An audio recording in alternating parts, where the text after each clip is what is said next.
I'm going to talk about how malnutrition, allergies, and other health issues affect behavior disorders. First thing, let's go into diet. So diet is going to affect children's behavior. Having a balanced diet, that's going to be crucial during childhood. That's going to support normal growth and cognitive development. If children are fed foods that aren't healthy, behavioral problems can begin to arise.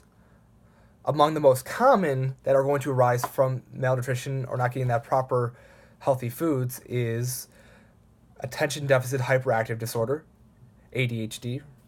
And they might get irritability and aggression. So poor diets that are high in sugar, high in fat, maybe fast food, maybe they're eating a lot of artificial food additives and have trans fats.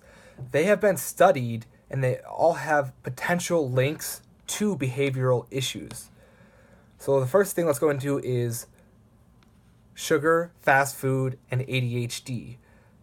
The cause of ADHD, it is unknown, but a study was published in 2011 that theorized that having too much sugar over an extended period of time could lead to symptoms associated with ADHD.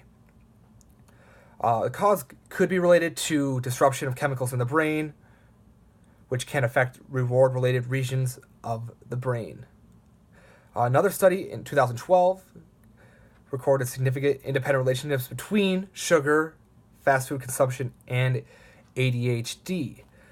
I work breakfast duty at the school, and a lot of the times the breakfast, to me, I'm noticing has lots of sugar. Maybe it's not the healthiest and the most nutrient-dense breakfast. So a lot of days there's sugars, strawberries with added sugar. There's juices. There's sweets, things like that they're having for breakfast. And I notice on days where the breakfast has a high sugar content that students in my classes, a lot of them already suffer from ADHD, so consuming these sugars for breakfast every day is having a negative impact on their behavior in class.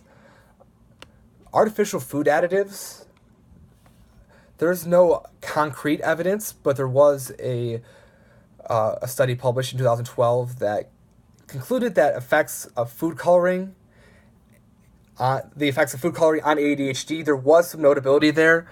Some bias may have existed within the studies. From 2008, there was another study.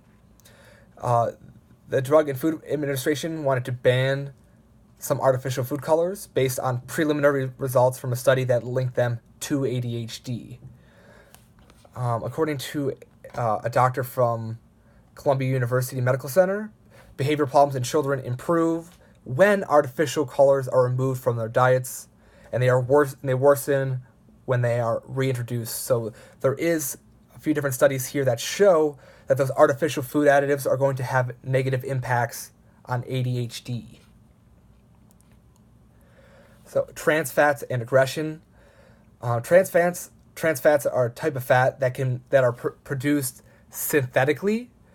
They are very common in fast foods, fried foods, and pre-packed foods, which it seems to me like students are eating more and more of, especially going back to the previous slide on poverty. People in low socioeconomic areas that have high poverty, there's a lot more fast food restaurants, or they're eating cheaper prepackaged food that have a lot of these trans fats and additives in them. So this also might be a reason why people in low socioeconomic areas are more likely to have these behavior disorders, because they're eating foods that are not the best for them. They're having malnutrition.